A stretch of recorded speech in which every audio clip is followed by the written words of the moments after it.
Hello my dear students, आज करने वाले हैं बच्चों हम क्लास 9 की हमारी हिंदी की वर्कशीट नंबर है बच्चों 74। आज हमारी डेट है बच्चों 21। विद्यार्थी के नाम में आपका नाम आएगा और कक्षा अध्यापक के नाम में आपकी टीचर का। ठीक है बच्चों, तो स्टार्ट करते हैं। रीढ़ की हड्डी एकांकी का उद्देश्य है समाज में व्याप्त स्त्रियों के प्रति रूढ़िवादी मानसिकता पर प्रहार करना और स्त्रियों की शिक्षा के माध्यम से उसमें बढ़ते हुए आत्मविश्वास तथा साहस को दर्शाना। पिछले कार्यपत्रक से आपको पता चला कि घर में लड़की को देखने आने वाले हैं और घर के सभी लोग उसकी तैयारी में परेशान हैं। अब आगे पढ़िए क्या होता है। ठीक है बच्चों, तो रामस्वरूप जो है वो बोलते हैं, क्यों रे रतन, तेरे कानों में डांट लगी है क्या? मैंने कहा था धोबी के यहाँ से जो चद्दर आई है उसे मांग ला, अब तेरे लिए दूसरा दिमाग कहाँ से लाऊं, उल्लू कहीं का।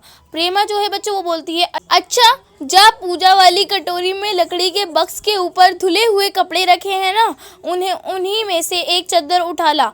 रतन जो है बच्चों वो बोलता है, और दरी? प्रेमा वह बोलती है, दरी यही तो रखी है कोने में, वही पड़ी तो है। रामस्वरूप बोलते हैं बच्चों दरी उठाते हुए, और बीबी जी के कमरे में से हारमोनियम उठा ला और सितार भी, जल्दी जा। रतन जाता है, पति पत्नी तख्त पर दरी बिछाते हैं। ठीक है बच्चों, तो प्रेमा है वो बोलती है, लेकिन वह तुम्हारी लाडली बेटी तो मुंह फुलाए पड़ी है।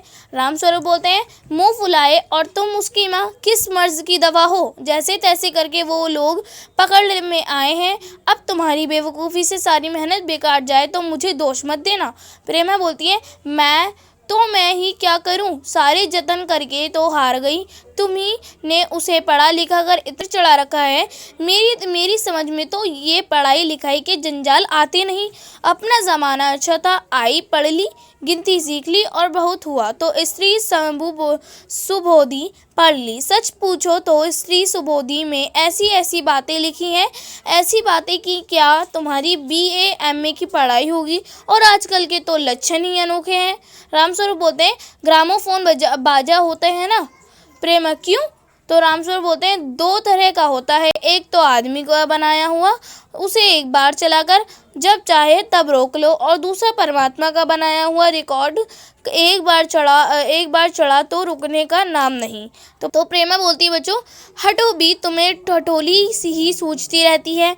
यहाँ यह तो होता नहीं कि उस अपनी उमा को राह पर लाते। अब देर ही कितनी रह रही है उन लोगों के आने में। ठीक है बच्चों, अब इसके आगे की स्टोरी हम नेक्स्ट वर्कशीट में पढ़ेंगे। ठीक है बच्चों, तो बच्चों हमारा फर्स्ट क्वेश्चन दे रखा है यहाँ पर कि मुंह फुलाना मुहावरे का क्या अर्थ है? सही विकल्प के सामने निशान लगाइए। ठीक है बच्चों, तो हमारे ऑप्शन दे रखे हैं, का धमकाना, खा गुस्सा होना, गा चिढ़ाना, गा मोटा होना। ठीक है बच्चों, तो बच्चों हमारा ऑप्शन करेक्ट रहेगा इसमें, खा गुस्सा होना। ठीक है बच्चों, और बच्चों यहाँ पर हमें सेकंड और थर्ड क्वेश्चन दे रखा है, तो बच्चों चलिए कर लेते हैं। हमारा सेकंड क्वेश्चन है, रामस्वरूप और प्रेमा का अपनी बेटी के लिए एक दूसरे को दोष देना क्या उचित था? इस पर अपने विचार लिखिए। तो बच्चों आप इसका आंसर लिखेंगे, रामस्वरूप और प्रेमा का अपनी बेटी के लिए एक दूसरे को दोष देना बिल्कुल अनुचित था, क्योंकि उनकी बेटी उमा पढ़ी लिखी थी और पढ़ना लिखना कोई गलत काम नहीं है, इसलिए उन्हें अपनी बेटी का साथ देना चाहिए था। ठीक है बच्चों, फिर हमारा थर्ड क्वेश्चन है कि प्रेमा का लड़कियों की पढ़ाई लिखाई के प्रति कैसा विचार था? तो आप इसका आंसर लिखेंगे, प्रेमा का लड़कियों की पढ़ाई लिखाई के लिए प्रति अच्छा नजरिया नहीं था। उसका मानना था कि पढ़ लिख कर लड़कियां सर चढ़कर बोलने लग जाती हैं। प्रेमा का मानना था कि ज़्यादा पढ़ने से लड़कियों के लक्षण ही अनोखे हो जाते हैं, इसलिए लड़कियों को बस इतना ही पढ़ाना चाहिए कि वह स्त्री सुबोधिनी पढ़ सकें। ठीक है बच्चों, तो बच्चों हमारी वर्कशीट जो है यहीं पर कंप्लीट होती है। आई होप आप लोगों को वर्कशीट अच्छे से समझ में आ गई होगी।